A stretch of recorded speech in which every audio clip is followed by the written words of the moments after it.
Alhamdulillah, puji syukur kehadirat Allah kita sampaikan. Kita puji syukur kita kepada Allah Subhanahu wa taala kita pada pagi ini pada subuh ini diberikan kesehatan untuk mengikuti melaksanakan ibadah salat subuh berjamaah dan mengikuti kajian pada pagi ini. Jemaah rahimahullah, salawat serta salam Allah kita panjatkan kepada Allah Subhanahu wa taala. Jangan lupa kita salawat kepada Nabi Muhammad SAW. Semoga kita mendapatkan syafaatnya dari Allah. Amin amin ya rabbal alamin.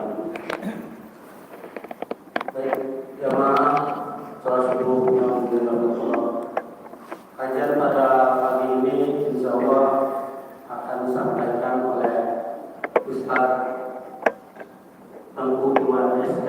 Alhamdulillah beliau telah hadir di tengah-tengah kita dengan tema memaknai hidup.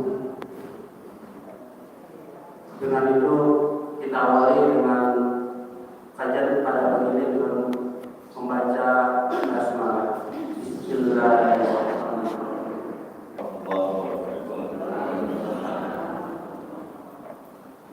Alhamdulillah, wa nasta'inu wa nastaghfiruh wa na'udzu billahi min shururi anfusina wa sayyiati a'malina may yahdihillahu fala mudilla lahu wa may yudlil fala hadiya lahu. Asyhadu an la ilaha illallah wahdahu la syarika lahu wa asyhadu anna Muhammadan abduhu wa rasuluhu la nabiyya ba'dahu. Allahumma shalli ala sayyidina Muhammad wa ala ali sayyidina Muhammad.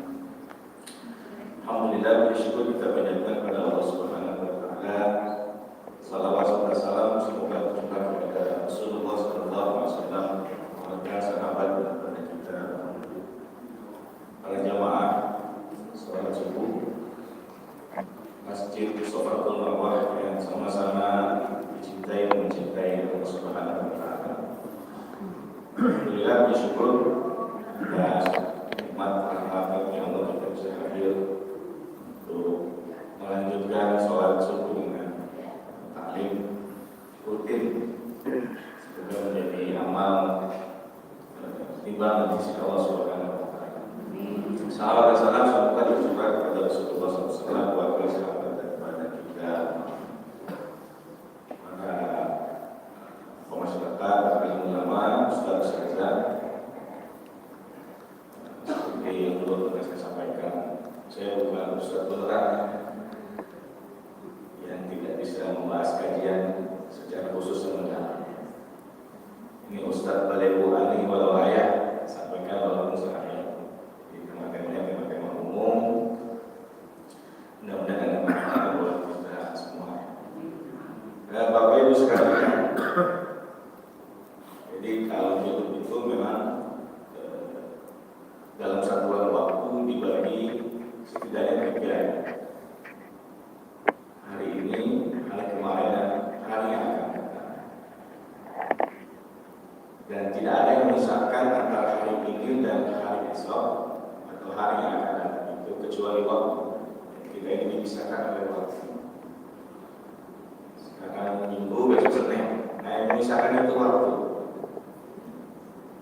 Nah, kalau kita bicara hari esok, hari yang akan datang atau masa depan, maka yang namanya hari esok itu apapun warnanya nanti, apapun peristiwanya nanti, kejadiannya nanti, dia pasti akan datang menjumpai kita.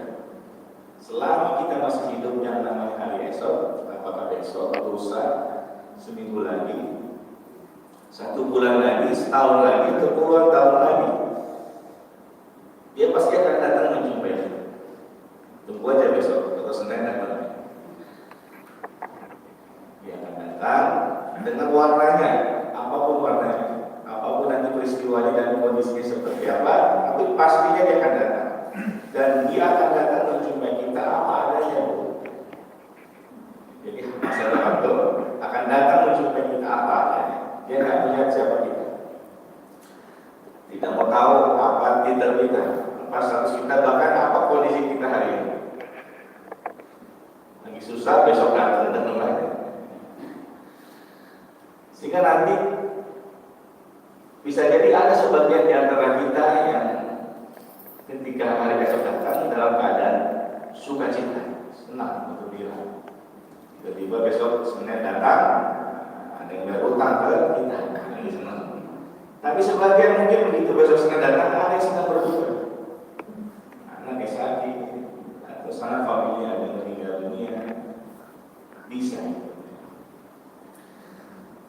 Nah, keinginan seseorang untuk melihat, untuk menatap hari esok, hari yang akan datang, untuk bisa lebih baik dari hari-hari sebelumnya, saya yakin ini adalah impian semua orang. Betul Pak?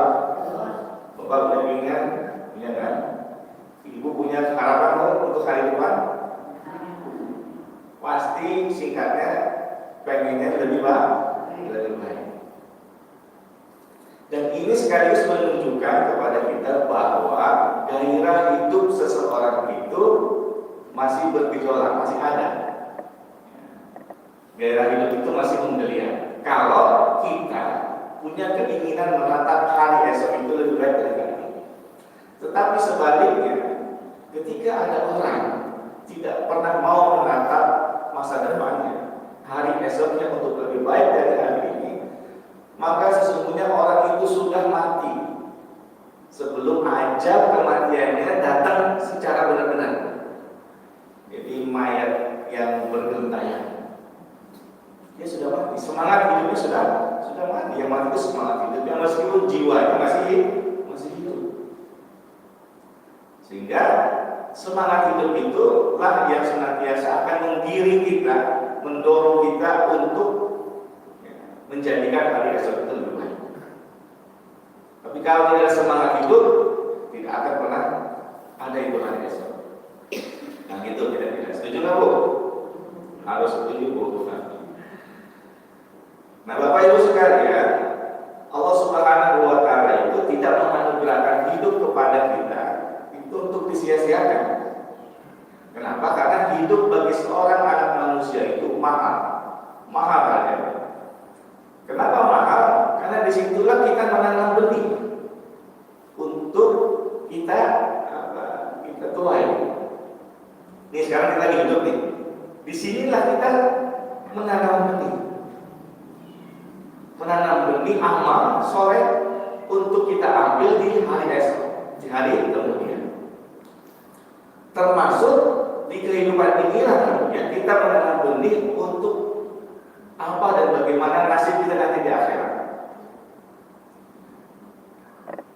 Di hari ini kalau ibu sedekah itu sudah menanam benih.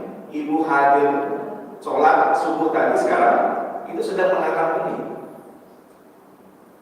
Ikut pengajian ini itu kita sedang menanam benih amal soleh yang nanti akan kita ambil, kita tuai di hari yang akan datang untuk kebahagiaan kita di dunia maupun nanti keselamatan kita di akhirat. Itu mahalnya itu. Jadi jangan disia-siakan.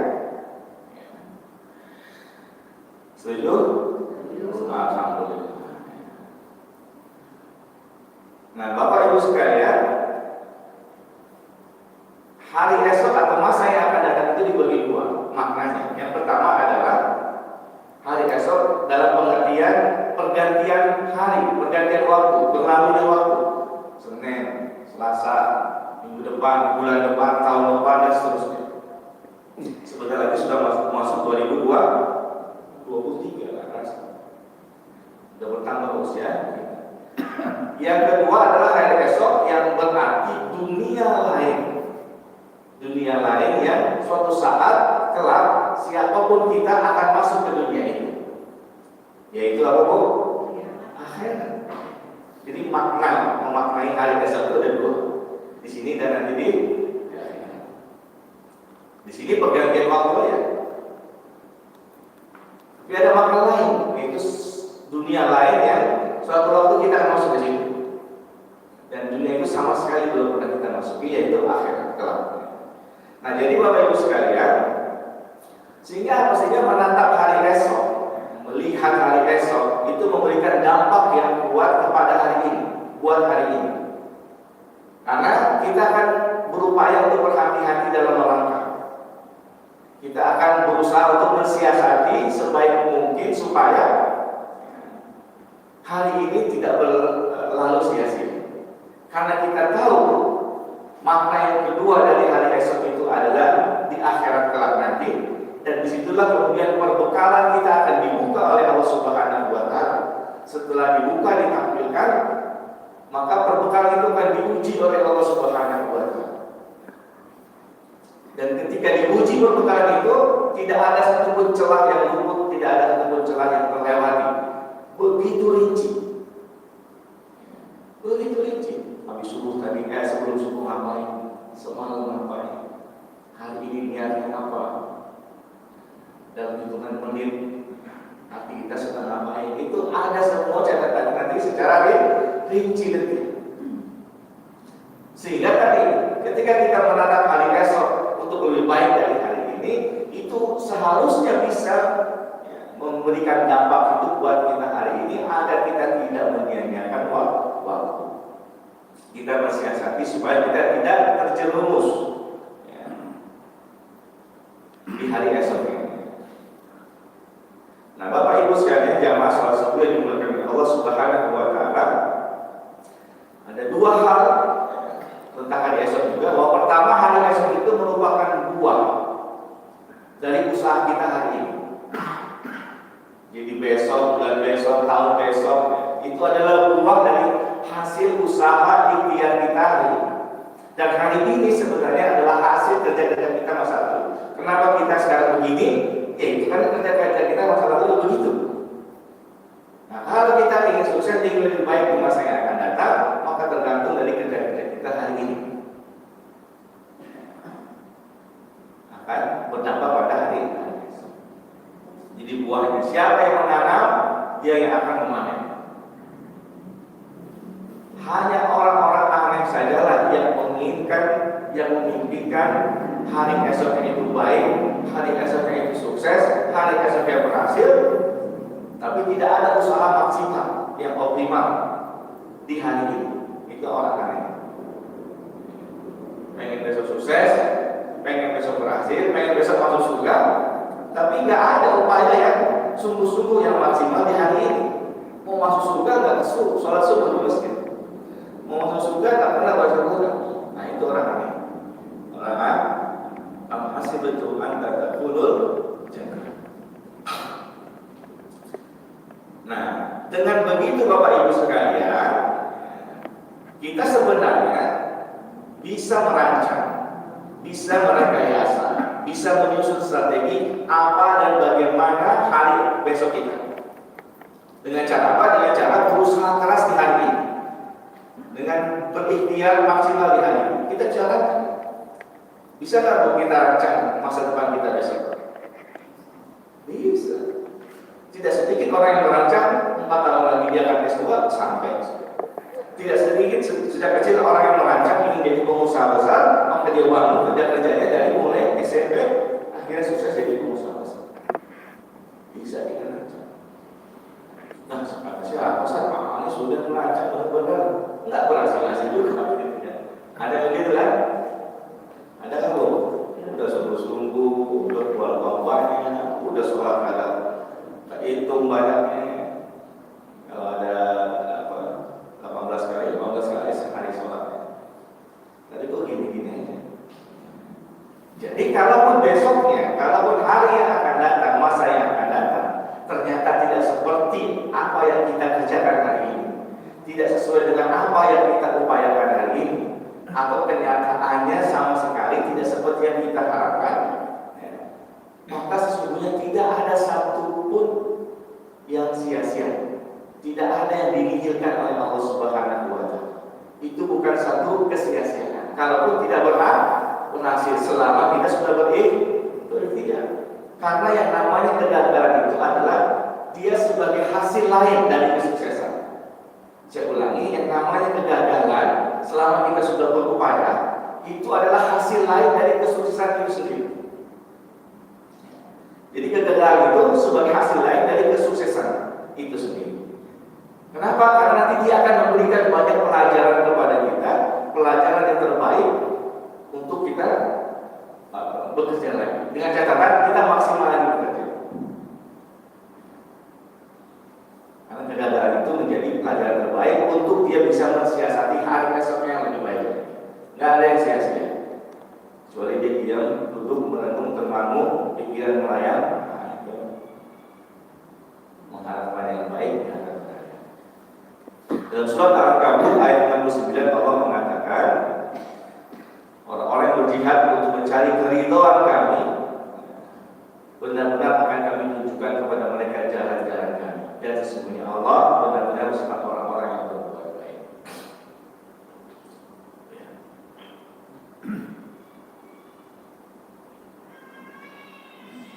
Nah itu yang pertama.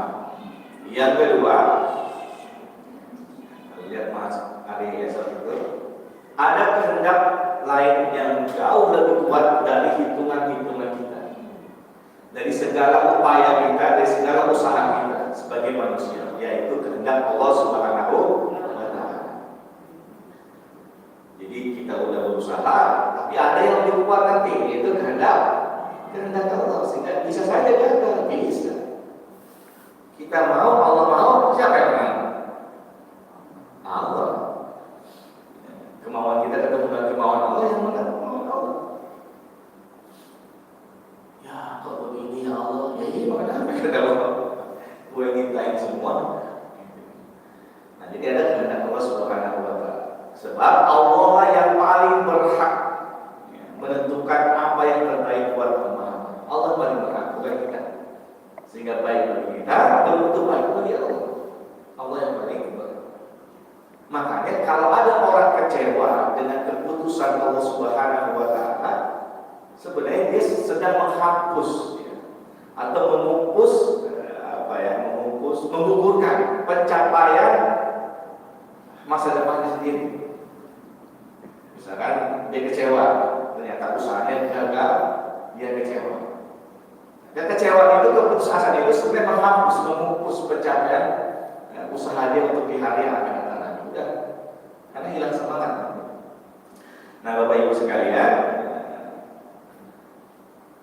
dan kalau seperti ini, maka yang kita alami, kita bisa belajar tentang ketentuan Allah Subhanahu wa Ta'ala, bahwa yang namanya ketentuan pada hari yang akan datang, hari esok itu, masa yang akan datang itu, yang tidak sesuai dengan apa yang kita harapkan, sekali lagi Bapak Ibu, tidak ada yang dinihilkan oleh Allah Subhanahu wa Ta'ala.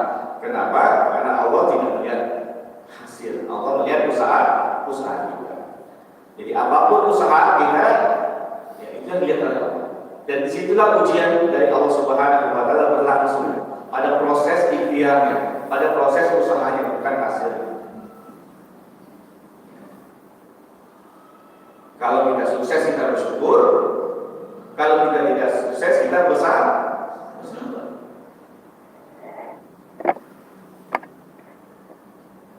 Maka lain dari keputusan Allah itu yang kita dapatkan, apapun itu nanti diantaranya adalah ungkapan kasih sayang Allah Subhanahu wa Ta'ala kepada diri kita. Jadi ketika kita mengalami kegagalan, kita mengalami ketidakberhasilan, seperti itu adalah ungkapan kasih sayang Allah kepada hamba lain. Itu kasih sayang Allah kepada hamba. Nah, baik Bapak Ibu sekalian, kita lanjutkan. Sebagian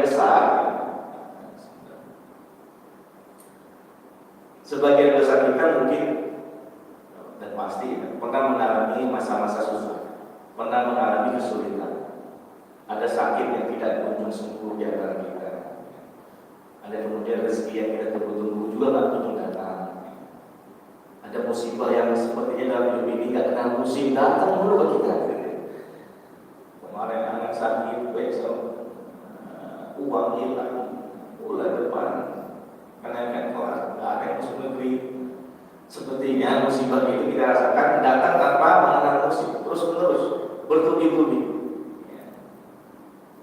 Nah, biasanya kemudian kalau sudah begini biasanya kita memberikan reaksi.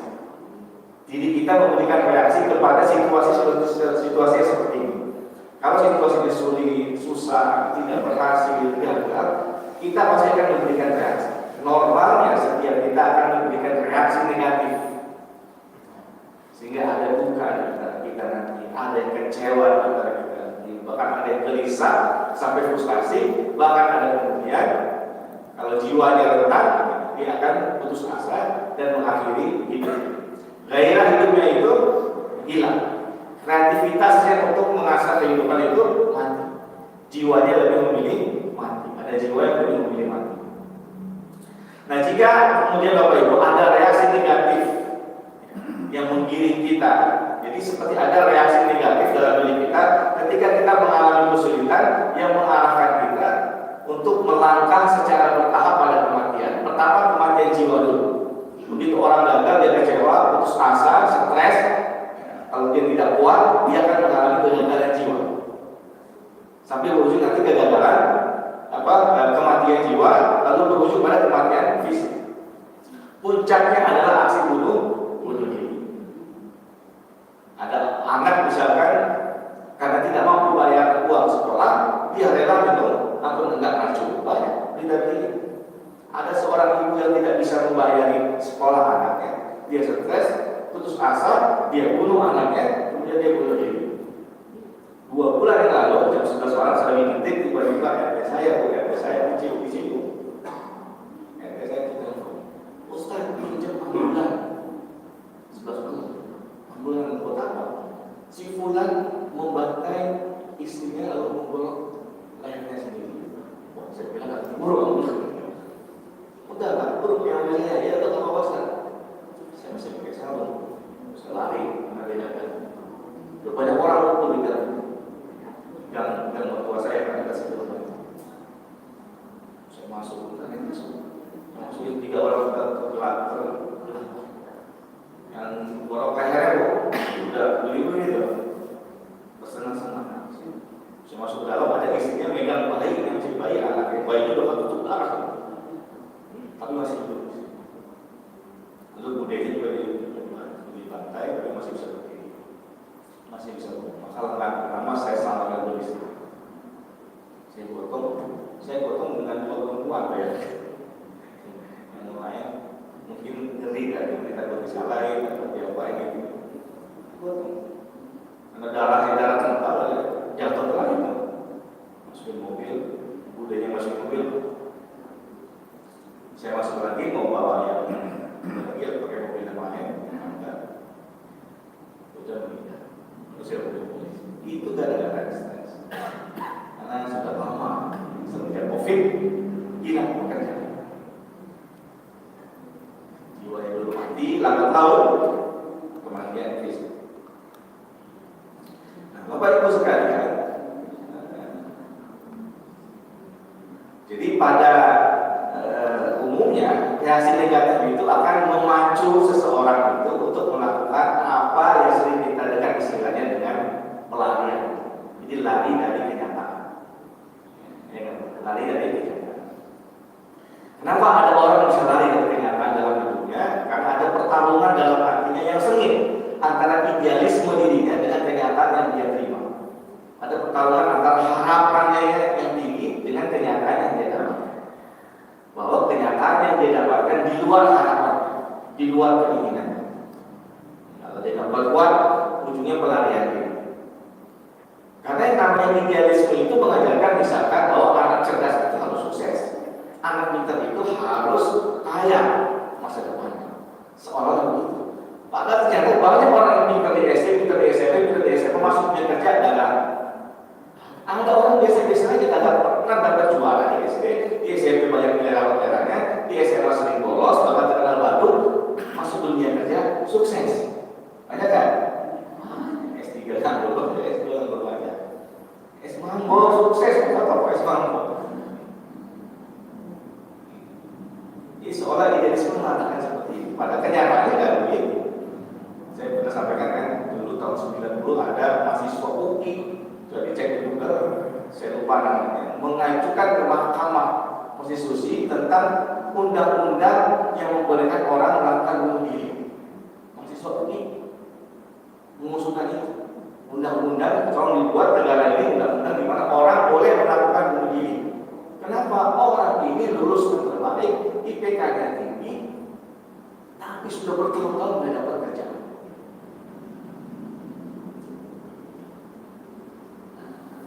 Kenapa? Ya, biasanya ketika diwawancarai sikapnya kurang baik, itu macam-macam.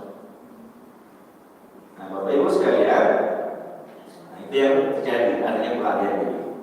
Ya, kenyataan, ya tetaplah kenyataan. Nah, apabila para hadirin sekalian kepada Allah Subhanahu wa Ta'ala, jadi ketika pertarungan tadi dalam hati kita yang antara harapan, idealisme kita dengan kenyataan tidak selesai-selesai, nah pelarian itu muncul. Walaupun tidak lari fisik, kadang-kadang ada orang yang berusaha tetap tertawa padahal hatinya menangis. Ya kan? Ada orang-orang yang terus memburu tempat-tempat hiburan untuk menghilangkan untuk menghibur dirinya, padahal tidak menghibur. Makin banyak dia ke kafe, makin banyak dia nongkrong, makin banyak dia membuang-buang waktu sia-sia. Kebahagiaan itu tidak ada. Tapi itu pelarian diri. Ada orang juga yang kemudian berandai-andai gitu. Nah, setidaknya Bapak Ibu sekalian ada 3 sebab. Yang pertama, karena kurangnya tertanamnya nilai-nilai keimanan dalam diri seseorang. Pelarian itu ada 3 sebab. Pertama adalah kurangnya nilai-nilai keimanan. Sebab kalau keimanan itu pasti dia akan menghasilkan 2 sikap. Dia akan memberikan rembesan pada diri kita 2 sikap, yaitu syukur dan sabar. Iman itu ada rembesannya, itu syukur dan sabar. Syukur itu adalah sikap kita atau terjemahan diri kita terhadap kasih sayang Allah Subhanahu wa Ta'ala yang memberikan limpahan nikmat kepada kita. Allah ini Maha Penyayang. Allah kasih nikmat kepada kita, maka sikap kita bersyukur. Nah, itu terjemahan dari syukur. Sebaliknya sabar itu adalah dia sikap kita terhadap ungkapan kasih sayang Allah Subhanahu wa Ta'ala yang memberikan segala sesuatu yang tidak sesuai dengan yang kita mau. Saya ulangi, sabar itu adalah sikap di mana kita menyadari bahwa Allah sayang kepada kita. Cuma kasih sayangnya dia berikan kepada kita tidak sesuai dengan yang kita mau, tidak cocok dengan yang kita inginkan. Tapi itu kasih sayang. Jadi kalau kita lagi dikasih senang, itu kasih sayang Allah. Kalau kita lagi susah, itu juga kasih sayang Allah. Bagi orang beriman harus begitu. Seperti orang tua, ketika ada anaknya yang masih kecil, kita jajan, kita nggak kasih uang jajan karena kita tahu itu jajanan kotor. Dan itu bukan karena orang tua yang tidak sayang, justru karena sayang. Nah, Allah kasih musibah kepada kita itu, Allah masih kasih kesusahan hidup pada kita itu. Sebenarnya ungkapan kasih sayang Allah yang lain dalam hidup.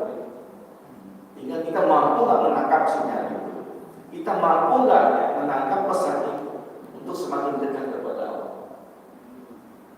Kalau iman dan kuat ya, kalau dia gini. Kalau iman kuat dia bersabar, dan sabar itu baik buatnya, dan dia terus berusaha.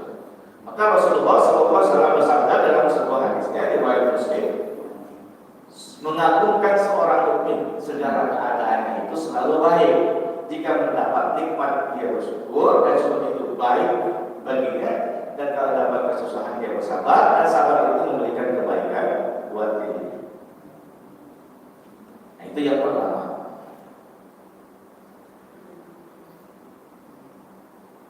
Nah, yang kedua, selain kurangnya nilai-nilai iman yang tertanam, sebab lain orang melakukan pelarian itu karena dia tidak mampu memecahkan persoalan. Dia tidak bisa memetakan masalah secara tepat. Dan tidak mampuannya ini lebih kepada tadi masalah itu dijauhi, bukan dihadapi. Bapak Ibu, tugas kita itu terhadap masalah itu adalah menghadapi, bahkan bukan menyelesaikan.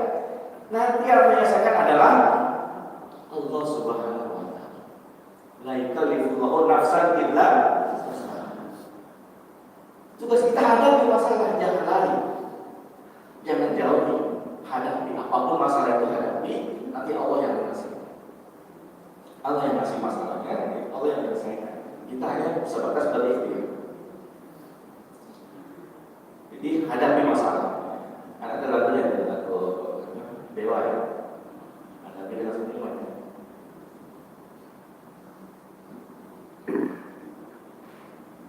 Nah, Bapak Ibu sekalian, yang ketiga munculnya pelarian itu karena ketidakmampuan menanggung resiko.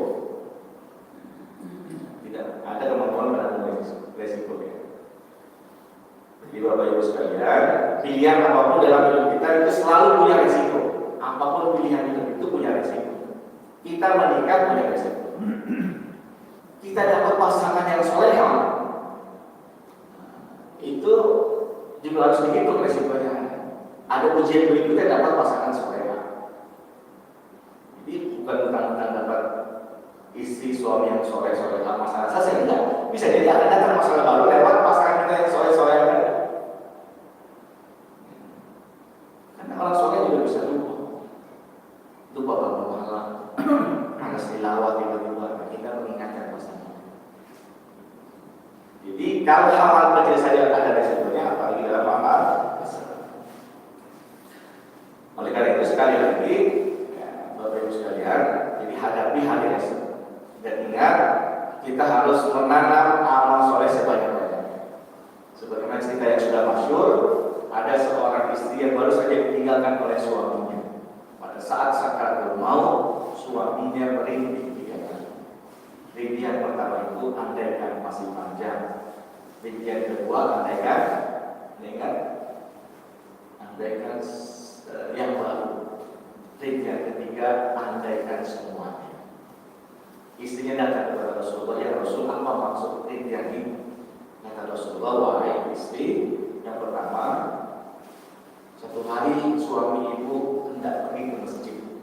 Di tengah jalan ketemu orang yang susah jalannya karena busur, mau ke masjid yang sama. Dengan hati yang sabar dan penuh kasih sayang, diantarkan orang tua itu sampai ke masjid, dituntun. Nah, ketika itu menjadi sebuah amal di sisi Allah Subhanahu wa Ta'ala, Allah perlihatkan saat-saat itu mau. Maka suami ibu merintih, andaikan masih panjang, andaikan jalan ke masjid makin panjang, pahalanya makin banyak. Yang kedua, ibu esok harinya ketika mau berangkat sholat juga ke masjid, tiba-tiba ada orang papa yang tertidur di ember. Kebetulan suami ibu mengenakan jubah dan membawa jubah baru. Dilepasnya jubah yang dia kenakan, diselimuti dengan ikhlas. Banyak orang tua tadi yang tertidur. Lalu suami ibu mengenakan jubah yang baru. Lagi-lagi Allah menerima ini sebagai amal di sisinya dan Allah perlihatkan pada saat maut. Suami ibu merintih yang kedua, andaikan yang baru, jubah yang baru yang dikasih, halnya masih itu. Yang terakhir, wahai ibu, masih ingatkan ketika suami itu pulang lalu minta dibikinkan roti kata lapar. Ketika roti sudah kau bikinkan, tiba-tiba pada saat mau dimakan ada pengemis datang ke rumah ibu. Dengan ikhlas dia belah roti menjadi 2, setengah dia makan, setengah dikasih kepada orang miskin tadi. Lagi-lagi ditampilkan sebagai sebuah amal di sisi Allah Subhanahu wa Ta'ala. Dan untuk terakhir kalinya suami ibu merintih, andaikan semuanya dikasih. Ini cerita yang menggambarkan jangan pernah meremehkan amal sekecil apapun, karena disitulah kita menanam untuk nanti kita tua di hari akhir, bahkan diperlihatkan oleh Allah Subhanahu wa Ta'ala pada saat kita bertobat. Jangan meremehkan amal, walaupun hanya dengan menebar senyum. Ada senyum. Dia merasa. Coba ya kan, kita hari ini udah normal sholat subuh berjamaah, udah sholat subuh dapat poin berjamaah dapat poin, ikut taklim, ngantuk aja ikut taklim dapat pahala, apalagi sering hebatnya taklim dalam Islam ya. Baru 3 nih, pulang kita tilawah, ketemu orang di jalan senyum, semua kita. Maka pada saat yang sama jangan hitung-hitungan dalam beramal. Jangan hitung-hitungan. Ceritanya sudah tahu dia kan yang masuk santri tiba-tiba rindu dengan kiainya. Dia pengen silaturahim. Dia beli talas ubi singkong. Ingat kan? Talas ubi singkong. Sampai Pak Kiai ngobrol mana aja, ya Pak Kiai saya sibuk, tiba-tiba ingat wajah Kiai saya kan. Selesai obrolan, mau pulang, nah Kiai manggil istrinya, boleh sini nih. Ada apa di belakang? Buat si santri, oleh-oleh. Nggak ada apa-apa nih. Nah coba lihat lagi belakang udah nggak ada apa. Dibuka pintu belakang rumah ada kambing. Ada kambing, boleh kasih. Ya itu begitu. Ya, dikasih. Pulang. Di jalanan ketemu mana ada temennya. Pak Adang dari mana itu? Dari rumah Kiai. Oh mau kambing dia. Dari rumah Kiai. Setelah mana dikasihkan. Saya bawa talas ubi singkong. Nah ini si Pak Adang hitung-hitungan lama. Talas singkong aja kambing gimana gue bawa durian sampai gue dapat ulang pergilah anak ke Sinta durian langsung ke Kiai mana aja orang ini tangan juga kan ngobrol selesai dipanggil istri ini ada apa paling ubi singkong talas udah kasih nah sekurang akan bawa ubi talas singkong agar kasih durian. Itu kalau suka hitung-hitungan,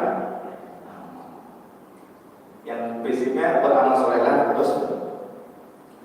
Nah kita ini sudah masuk bulan tahun 1444 Hijriah. Harusnya ada perbaikan diri. Nah untuk melakukan pembenahan diri itu memang harus dimulai dari diri kita sendiri. Ibda binafsi. Bagaimana mungkin kita mau memperbaiki orang lain kalau kita tidak memperbaiki diri kita? Cara dimulai? Namanya? Ya, oke. Ibda binafsi. Kan ini seringkali kita ngajak kecewa ketika adik kita nggak mau mengikuti seruan kita untuk hidup rapi, atau kita seperti orang tua kecewa kok anak kita ajak untuk hidup sehat nggak mau. Bahkan ada dai yang sampai ngomong orang kok diajak benar hidupnya nggak ada mau. Gitu kan, gitu kan. Padahal bisa jadi sebuah pesan itu sampai kepada seseorang itu karena 3 hal. 1 isinya, 2 caranya, 3 siapa yang menyampaikan. Isinya bagus, ada dalil-dalilnya kita sudah sampaikan. Caranya sudah bagus, sambil makan kita kasih anak kita. Tapi kok kamu ngikutin juga? Bisa jadi karena dia lihat siapa yang menyampaikan. Bapak gue yang masih jalan. Bapak gue yang baca Quran ya anak gue suruh sempurna. Kan gitu juga. Itulah pentingnya kita binafsi. Nah ketika kita ingin melakukan perbaikan dengan memulai dari diri kita sendiri untuk lebih baik, maka di situ harus juga kita punya semangat yang besar untuk mau menilai diri kita lebih banyak daripada kita menilai orang lain, atau kita harus punya semangat yang besar untuk mau menilai diri kita sebelum orang lain menilai kita. Setan itu kadang-kadang Bapak Ibu sekalian, dia sering meniupkan angin kebanggaan kepada diri seseorang. Jadi tanpa kita sadari, setan itu suka meniupkan angin atau hembusan kebanggaan pada diri kita. Kalau kita jarang mengevaluasi diri, muhasabah, maka kebanggaan itu, rasa bangga pada diri kita itu akan semakin menutupi hati kita. Sehingga tanpa sadar kita menganggap bahwa saya yang paling soleh, saya yang paling baik di antara kita semua, saya yang paling berjasa di antara semua yang ada di sini. Sehingga nanti kalau sudah begini perasaannya, dia akan tampil seperti orang yang sempurna. Maka begitu dia menasihati seseorang, orang itu nggak mau mendengarnya, dia akan kecewa. Kalau ada orang sempurna, cepat kecewa, gampang, istilahnya bahasa gaulnya, baper. Makanya Umar bin Khattab mengatakan, hasibu qabla an tuham. Bisa dirimu sebelum kau dihisab oleh Allah Subhanahu wa Ta'ala. Itu pentingnya masalah. Baik, kita coba. Jadi Bapak Ibu sekalian, kita bersyukur kepada Allah Subhanahu wa taala yang memberikan berbagai macam aneka ragam kehidupan. Ada duka, ada suka, ada sakit, ada sehat. Jadi kenyataan hidup mengatakan kepada kita bahwa memang tidak mudah ya. Dalam mengalami kehidupan tidak mudah ya. Selalu ada masa-masa susah, selalu ada masa-masa sulit. Nah, yang berikutnya Bapak Ibu sekalian yang dimuliakan Allah Subhanahu wa taala, tadi ya kita harus bersyukur kepada Allah Subhanahu wa taala. Karena syukur itu dia akan menyempurnakan keimanan kita. Syukur itu akan menyempurnakan keimanan kita. Apalagi begitu tadi kita sandingkan dengan sabar. Kalau sudah begini, tidak ada satupun nikmat yang kita terima kecuali Allah akan tambah nikmat.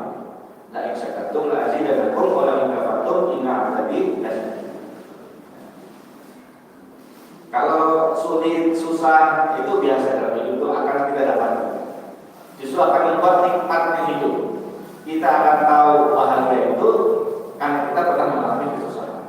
Kita akan tahu rasa sesuatu yang enak karena kita mengalami juga masa-masa susah. Dan Allah sudah isyaratkan begini.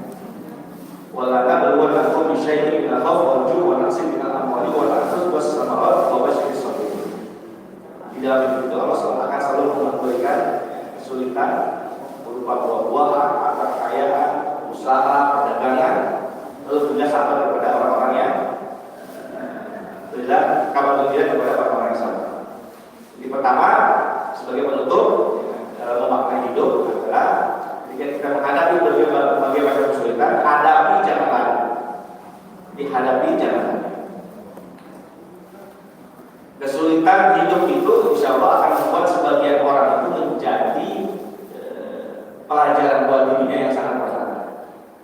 Ada semacam sensor buat dirinya yang akan membuat dia semangat untuk terus berusaha dan berusaha ketika mengalami gagasan.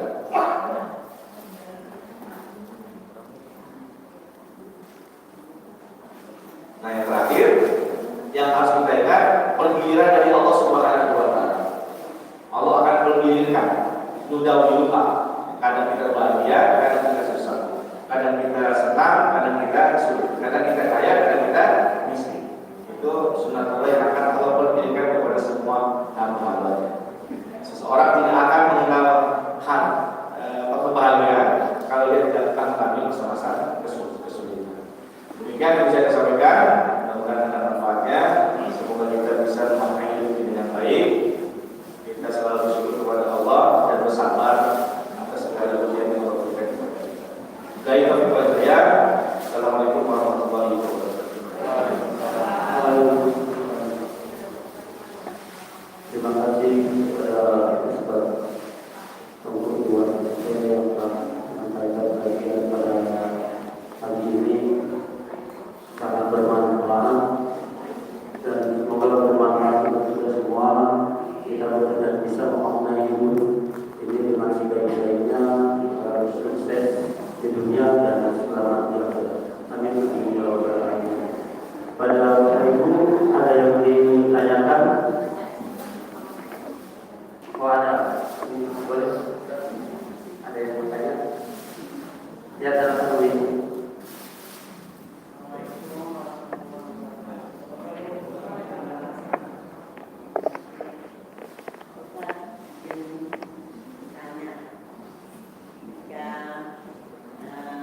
Saya sudah berniat untuk memberikan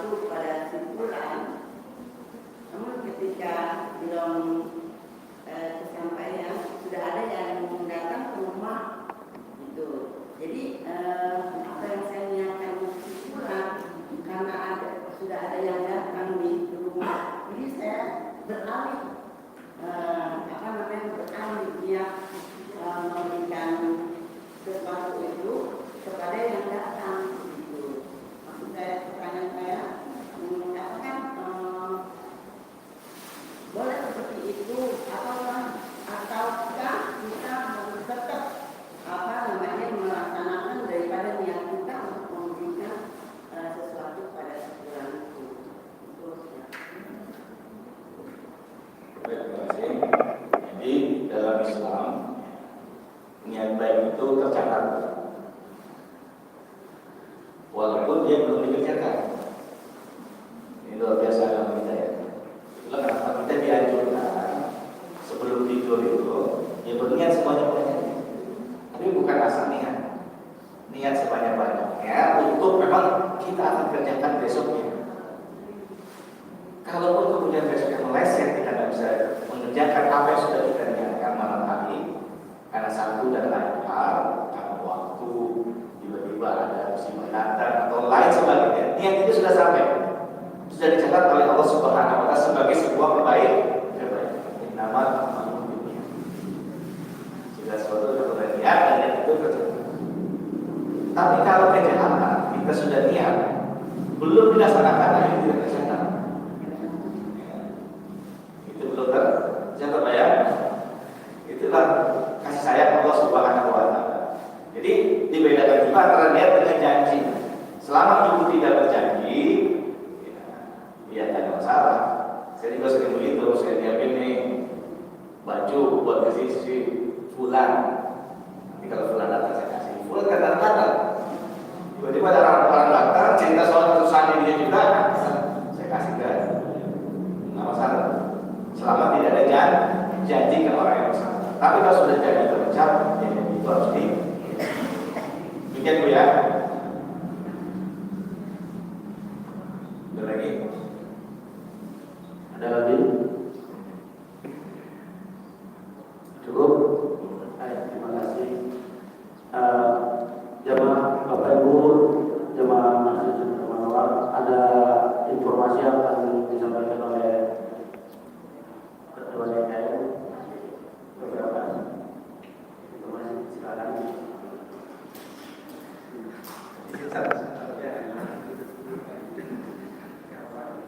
Bismillahirrahmanirrahim. Assalamualaikum warahmatullahi wabarakatuh.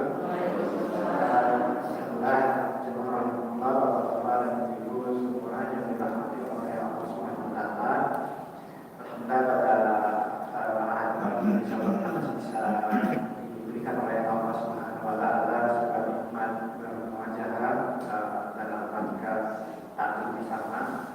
Mudah-mudahan agenda ini selalu kita hadiri dan kita simak materi-materi. Dan mudah-mudahan materi-materi yang disimak, yang disampaikan materi yang disiapkan oleh kami DKM itu memberikan sebuah nilai positif dan semua bisa menjadikan manfaat bagi kita semua. Mungkin informasi yang tadi disampaikan oleh Pak Asep terkait bahwasannya kami menginformasikan insya Allah kami DKM ada mengadakan sebuah program wakaf Al-Quran besar untuk imam rawatib. Jadi imam yang di sana ada besar, Al-Quran besar itu tujuannya ditawarkan kepada jemaah yang ingin berwakaf. Alhamdulillah sudah berkumpul wakaf dari beberapa yang wakil sekitar 1.950.000. Total wakafnya 3.200.000. Jadi bagi jemaah semua yang berniat untuk berwakaf Al-Quran untuk imam rawatib bisa menghubungi kami Pak Asep dan Mas Arif selaku bendahara saya sendiri. Nanti bisa disampaikan berapa jumlahnya, insyaallah kita terima. Mungkin itu aja ya, kami mengajak kepada para jemaah yang ingin berwakaf Al-Quran khusus imam rawatib, jumlah nominalnya dibebaskan. Kemarin kami sepakat dibebaskan saja kepada para jamaah. Saja yang bisa saya sampaikan, mungkin mudah-mudahan